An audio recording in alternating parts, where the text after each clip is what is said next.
1 জুলাই 2024 একই সাথে শিক্ষক ও শিক্ষার্থীদের আন্দোলনের মধ্য দিয়ে শুরু হয় মাসটি। সর্বজনীন পেনশনের আওতাধীন কর্মসূচি প্রত্যয় প্রত্যাহারের দাবিতে ঢাকা বিশ্ববিদ্যালয় সহ দেশের 35টি পাবলিক বিশ্ববিদ্যালয়ের শিক্ষকগণ পূর্ণ দিবস কর্মবিরতি ও অবস্থান কর্মসূচি শুরু করেন। বিশ্ববিদ্যালয়ের সকল বিভাগের সব ক্লাস বন্ধ ছিল। নোটিশ দিয়ে স্থগিত করা হয় সব ধরনের পরীক্ষাও। শিক্ষকদের পাশাপাশি কর্মসূচি পালন করেন কর্মকর্তা কর্মচারীরাও। একই দিনে ঢাকা বিশ্ববিদ্যালয়ের সাধারণ শিক্ষার্থীরা কোটা সংস্কার আন্দোলন শুরু করে। 3 দিনের কর্মসূচি ঘোষণা করে তারা। শুধু ঢাকা নয়, এদিন জাহাঙ্গীরনগর বিশ্ববিদ্যালয়ের শিক্ষার্থীরা ঢাকা আরিচা মহাসড়ক অবরোধ করে এবং চট্টগ্রাম বিশ্ববিদ্যালয়ের শিক্ষার্থীরা বিশ্ববিদ্যালয়ের কেন্দ্রীয় মিনারের সামনে অবস্থান নেয়। সাধারণ শিক্ষার্থীদের সেই কোটা সংস্কার আন্দোলনই পরে রূপ নেয় সরকার পতনের আন্দোলনে। 1 জুলাই শুরু হওয়া শিক্ষার্থীদের এই সামাজিক আন্দোলন ছিল অহিংস ও শান্তিপূর্ণ। শিক্ষার্থীরা অনেক দিন ধরেই চাকরিতে কোটা সংস্কারের দাবি করে আসছিলেন, কিন্তু সরকার বিষয়টাকে গুরুত্ব দেয়নি, বরং একে নানাভাবে স্বাধীনতা চেতনা বিরোধী ও রাজাকার তকমা দেওয়ার চেষ্টা করেছে। সেই আন্দোলনের জেরেই দীর্ঘ 16 বছরের কুক্ষিগত ক্ষমতা ছেড়ে দেশ থেকে পালাতে হয় সাবেক প্রধানমন্ত্রী শেখ হাসিনাকে। তৎকালীন প্রধানমন্ত্রী শেখ হাসিনা ও মন্ত্রীদের তুচ্ছ তাচ্ছিল্য বক্তব্য, সরকারের গোয়ার্তুমি, ব্যর্থতা এবং ছাত্রলীগ পুলিশের ভূমিকার কারণে কোটা সংস্কার আন্দোলন ভয়ঙ্কর রূপ ধারণ করে। বিশেষ করে নিরস্ত্র শিক্ষার্থী আবু সাইদকে গুলি করে হত্যা জনমনে তীব্র ক্ষোভের সৃষ্টি হয়।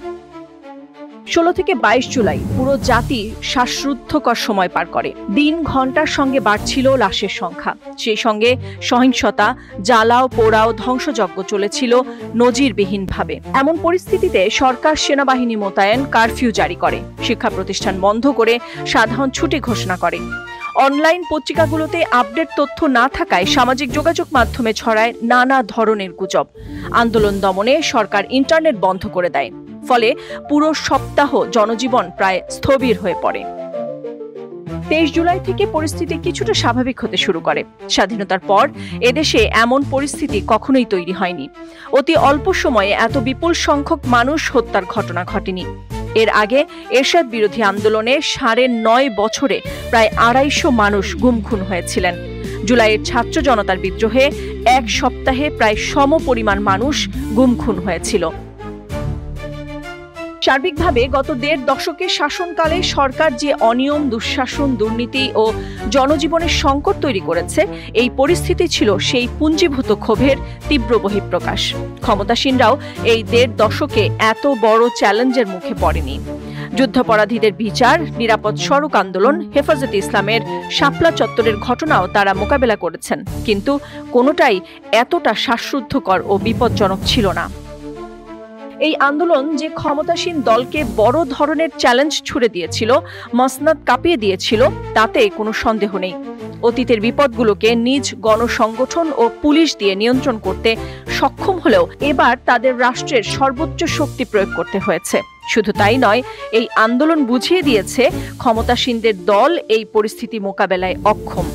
পরিস্থিতি আরো ব্যাপক ও দীর্ঘ হলে হয়তো সবকিছু নিয়ন্ত্রণের বাইরে চলে যেত। বড় কোনো প্রতিরোধ ছাড়া সরকার 7 জানুয়ারি একতরফা নির্বাচন সম্পন্ন করে। এই ঘটনা সরকারকে অনেকটা নির্ভর করেছিল, আত্মবিশ্বাস জুগিয়েছিল, কিন্তু এই ঘটনা তাদের সেই দম্ভ চূর্ণ করেছে।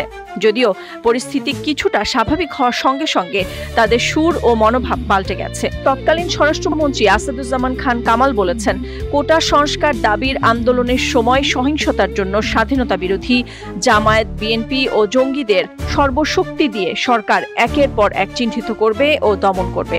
তাদের আইনের মুখোমুখি করা হবে।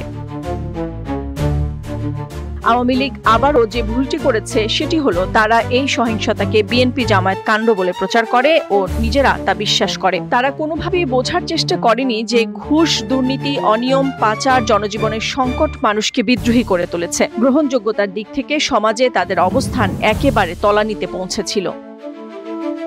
ভিন্নধর্মী আন্দোলনে জুলাই মাস হয় 36 দিনের।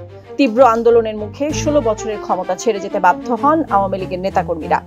নতুন বাংলাদেশের স্বপ্নে বিভোর হয় গণ অভ্যুত্থানের নেতৃত্ব দানকারী তরুণ তরুণী থেকে শুরু করে আপামর জনতা। সেই আন্দোলনের বছর পূর্তিতে বাংলাদেশ কি পেরেছে তার কাঙ্ক্ষিত স্বপ্ন পূরণ করতে?